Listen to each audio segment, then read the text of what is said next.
ఓ గరుకుమంతుడా, భూత ప్రేతాల పిశాచాలు మొదలైన జీవాధారాలు కూడా శ్రేష్ఠులుగా పేర్కొనబడతాయి. ఆ జీవులలో పశువులు, పక్షులు మొదలైన జన్మలు పొంది స్వల్పమైన జ్ఞానముతో నివసించేవారిని ఉత్తములంటారు. వారికన్నా మనుషులు మరీ ఉత్తములు. ఆ మానవులలో బ్రాహ్మణులు ఉత్తములు. మళ్ళీ ఆ బ్రాహ్మణులలో వేదాలు, శాస్త్రాలు చదివిన వారు శ్రేష్ఠులు. వారిలో శాస్త్రాల లోతుల్లో అర్థాలు తెలిసిన వాళ్ళు ఉత్తమోత్తములు. వీళ్ళందరికంటే ఘనులు ఎవరయ్యా అంటే బ్రహ్మజ్ఞానం కలిగిన వారు. అందరూ ఓ పక్షిరాజా, కోటి కోటి జన్మలెత్తినా లభించని మోక్ష సామ్రాజ్యాన్ని పొందటానికి ఇదిగో ఈ మానవ జన్మమే ఉత్తమ సాధనం అవుతుంది. ఇటువంటి మానవ జన్మను పొంది సత్కార్యములు చేసి సుఖ సామ్రాజ్యము పొందకుండా నరకానికి హేతుభూతులై చెడ్డ కర్మలను చేసి ఆ జన్మను వ్యర్థం చేస్తున్నారు.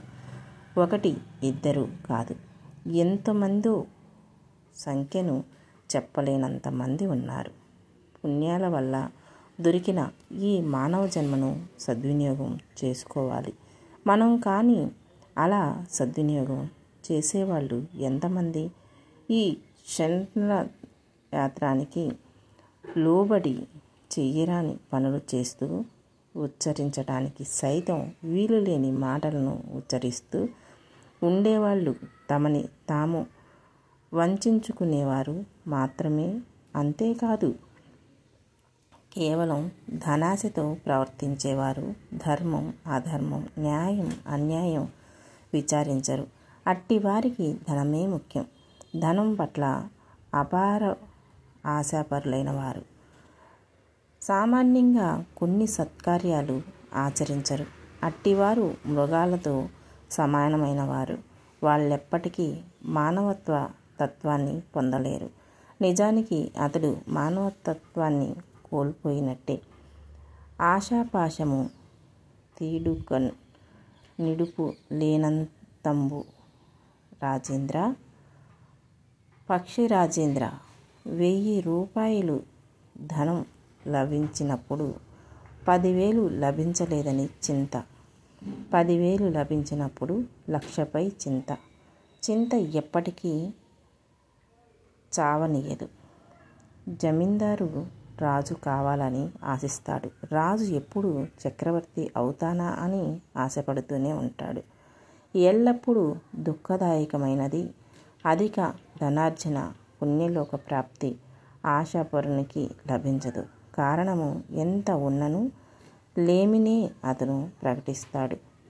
ఇహపరాలను ఆలోచిస్తూ ఉండాలి. ఇంద్రియ విజయం ఎప్పుడూ కోరుకుంటూ ఉండాలి. నిజానందాన్ని పొందటం అనేది చాలా గొప్ప సంగతి. ఓ పక్షిరాజా, వ్యక్తి చనిపోయిన 11వ రోజు కానీ 12వ రోజు కానీ సపిండకరణమనే శ్రాద్ధకర్మను నిర్వహించాలి. దీనికి ముందుగా ఆమ్ల రూపాలను కానీ అన్న రూపంలో కానీ షోడశం అనే ఒక శ్రాద్ధక్రియ చేయవలసి ఉంటుంది. ఇవన్నీ మంత్రంతో చేయాలి సుమా. ఈ మంత్రాలను కూడా ఎవరు చదవాలంటే వేదాలను అధ్యయనం చేసిన బ్రాహ్మణులు మాత్రమే చేయాలి. శ్రాద్ధ కార్యక్రమానంతరం దశ దాన కార్యాలు చేయబడాలి. సాలగ్రామ దానం తప్పకుండా చేయాలి. అదేవిధంగా అంటే సాలగ్రామం సంపుటంలో నుంచి ఆ సంపుటాన్ని ప్రత్తిపై ఉంచి గొప్ప దండం అలంకారాలచే అర్చించాలి. వేదాలు, శాస్త్రాలు లక్షణంగా తెలుసున్న అనుష్ఠానపరుడై దేవతార్చన చేసే మంచి బ్రాహ్మణునికే దానమివ్వాలి. ఇంకా వైతరిణి అనే నదిని సులభంగా దాటడానికి చేరగలుగుడనే పడవ తయారు చేయించి ఆ పడవను పట్టు వస్త్రాలతో అలంకరించి ఒక కంచు పాత్రలో నెయ్యి పోసి దాన్ని పడవ మధ్యలో ఉంచి శ్రీ మహావిష్ణువును అర్చించి చందన తాంబూలం దక్షిణాదులతో సహా ఒక మంచి బ్రాహ్మణునికి దానం చేయాలి.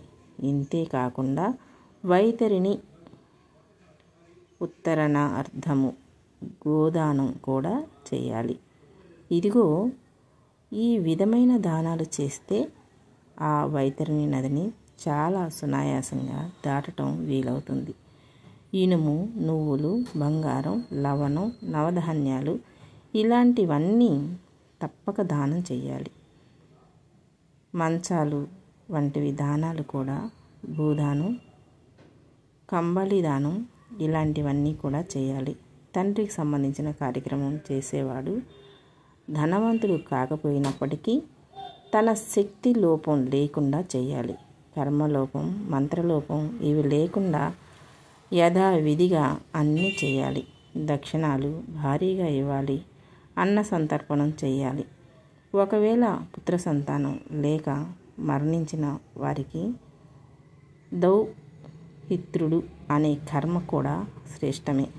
ఇటువంటి మంచి కర్మలను చేసేవాడు ఆఖరున తాను కూడా ఫలితాన్ని అనుభవిస్తాడు.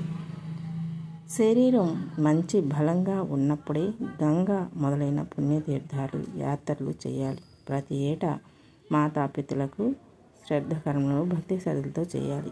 భక్తితో శ్రద్ధతో ఎందుకు చేయాలంటే అలా చేస్తేనే పితృదేవతలు మనల్ని గమనించి ఆశీర్వదిస్తారు. ఈ విధమైన కర్మలు నిర్వర్తించాలి.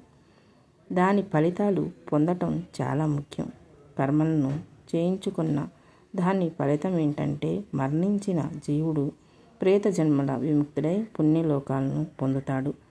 సన్యాసులు యోగాభ్యాసనాలు చేసిన వాళ్ళు చేస్తే ఉత్తమ లోకాలు చేరతారు.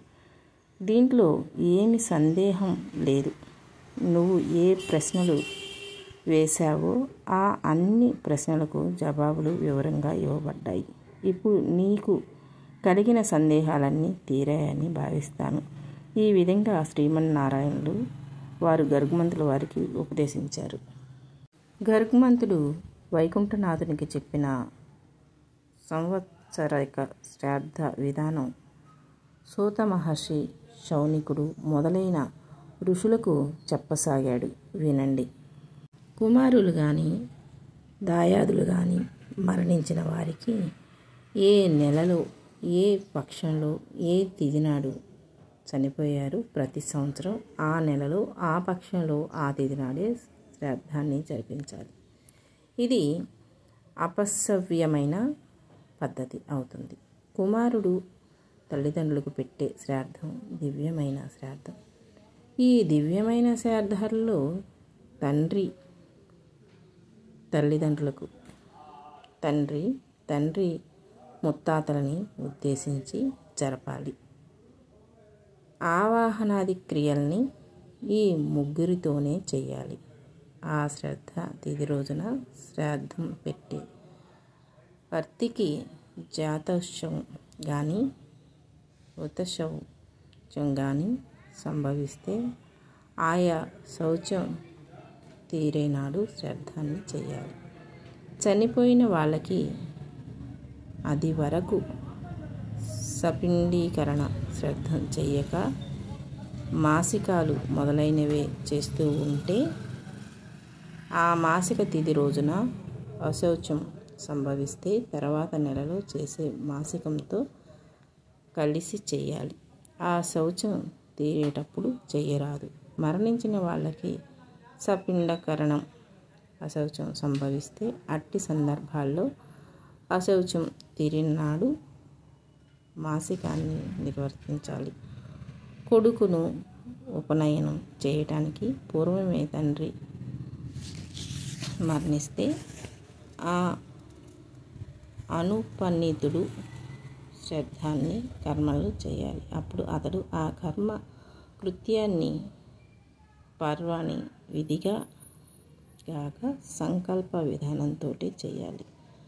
ఒకేసారి దేశాంతరంలో చాలామంది చనిపోయినట్లు వినపడితే అప్పుడు ఆ అందరికీ అపకర్మలు చెయ్యక్కర్లేదు. ఆ చనిపోయిన వాళ్ళలో ఎవరు చనిపోయారని ముందర తెలుస్తుందో మొట్టమొదట అతనికి అపకర్మలు చేయాలి. ఒకవేళ చనిపోయిన దినం చనిపోయినట్లు వార్త వినపడితే అమావాస్య నాడు కర్మక్రియ మొదలుపెట్టి చేయాలి.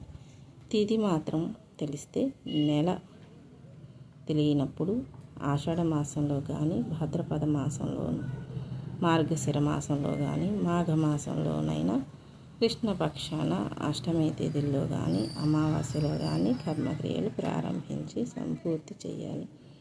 ఎవరైనప్పటికీ దేశాంతరం వెళ్ళి అక్కడ